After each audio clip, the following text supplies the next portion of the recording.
ayun, another day, another vlog na naman tayo ngayon.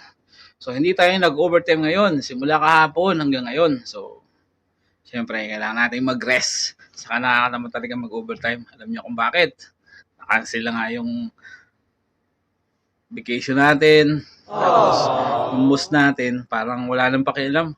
Palibasa matatapos na yung project, ayaw na niyo mag-hire. Samantala nag-usap kami noon dati na after niyo magbakasyon, ako naman babakasyon. Pero okay lang 'yon, walang problema dun. I-risk na 'yon. So, ang problema lang ngayon, halos magto-2 months na kaming walang sahod. So, ang hirap nun, di ba? Delay na sahod, nakancel pa yung bakasyon mo, tapos umalis pa yung kasamahan mo sa trabaho, tapos hindi man nag-hire sila ng kapalit. So, lahat ng mga trabaho napasa sa'yo. So, imbis na madagdagan yung sahod mo, nadagdagan pa yung trabaho mo. Tapos hindi ka pa nakapag-relax, hindi ka pa nakapagbakasyon.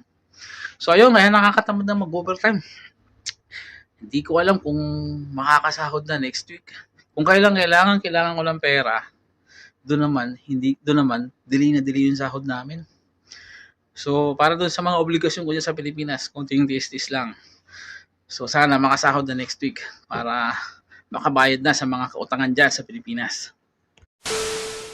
So, tulad ng dati, tara, labas muna tayo. Then mamaya, pag natripan natin kumain, mag-dinner, so kakain tayo. So, dahil hindi tayo nag-overtime ngayon, tulad ng ginagawa natin, lakad-lakadan tayo, tapos konting kwentuhan lang tayo. So, tara, let's go. So, sa ngayon, ikot-ikot lang tayo. Ito, suot ko na ngayon yung jacket ko. Dahil ito, sinusuot ko lagi itong jacket ko dahil mabilis akong pawisan dito. Pag naglabas ako, naglalakad-lakad ako. Then, palitan natin yung sombrero natin. Masyadong masikip. So, yun. Suotin natin to. Yung sombrero natin isa. So, ito mas maganda. Pit na pit sa ulo natin. So, ayun. Tara, labas muna tayo. Ikot-ikot lang tayo.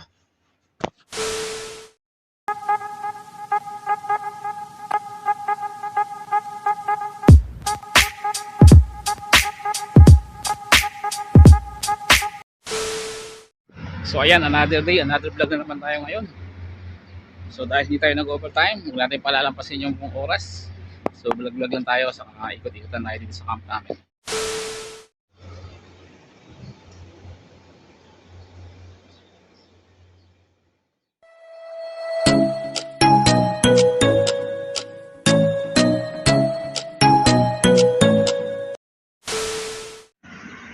So ayun, anong update sa atin ngayon dito sa Japura?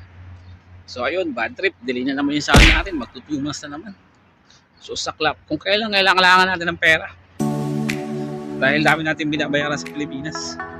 So ito pa delay yung sahod natin. So anyway, sana makasahod na tayo next week.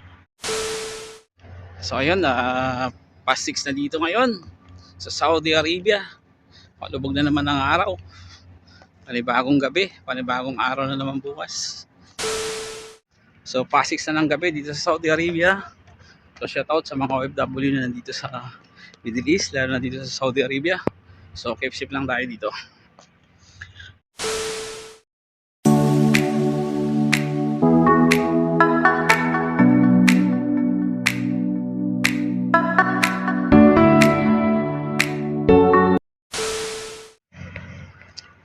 So, advice lang tayo sa mga gustong mag-OFW, yung mga first timer mag-OFW. So para sa akin, the best country na pwede nyo puntahan agad at mabilis na makakaalis kayo dito sa Saudi Arabia. So bakit ko nasabi na the best itong Middle East o Saudi Arabia para sa mga OFW first timer? Una, maraming job opportunity dito. So alam naman natin tayo mga Pilipino, marami tayong skilled.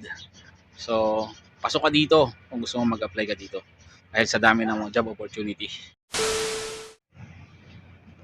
Saka dito sa Saudi Arabia, mabilis ang proseso ng dokumento, ng mga papeles mo. So hindi mahirap. Basta may pasa mo lang interview, tapos nakapag-medical ka na, siguraduhin mong pasado ka sa medical. So sure na 'yon. Mabilis ka ma-issue ng visa. So sabihin na natin mga 2 months minimum, 3 to 4 months maximum kang maghihintay. So napakabilis na nun. Saka dito sa Middle East, maliit lang ang magagastos mo. So mababa lang ang processing fee, placement fee. Minsan nga libre pa. So kaya kung isa kang OFW, first timer, gusto mo mag-abroad, mabilis, makalis, dito ka muna sa Middle East o dito sa Saudi Arabia. Saka isa pa, dito sa Middle East, safe ka dito. So mababa ang crime rate dito, so huwag ka lang gagawa ng kalokohan. So safe na safe tayo dito, basta maging matino lang tayo dito. Dito rin sa Middle East, marami ditong libre. So libre ka na dito sa accommodation, libre sa transportation, so libre sa food, insurance, saka iba pa. So the best talaga to para sa mga first timer o OFW. Saka dito sa Middle East, tax free dito. Kung ano yung nasa kontrata mo na sahod, yun din ang matatanggap mo dito.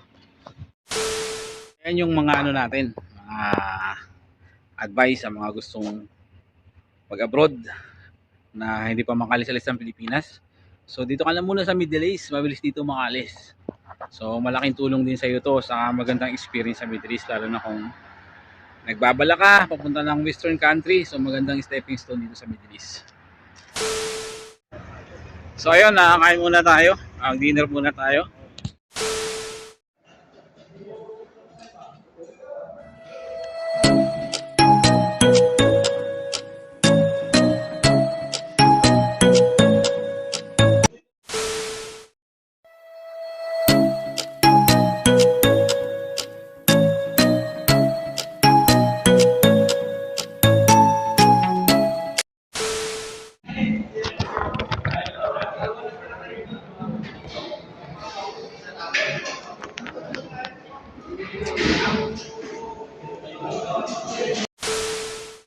So ayan, napagod tayo kalalakad, napakain tuloy tayo ng dinner ngayon.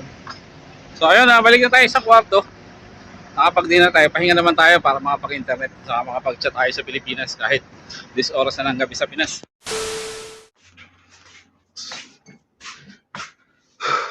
So nandito na tayo sa room. Wala pa yung kasama natin dalawa. So pahinga lang tayo. Then mamaya ligo tayo. Then konting internet, konting chat sa Pinas. And tulog na.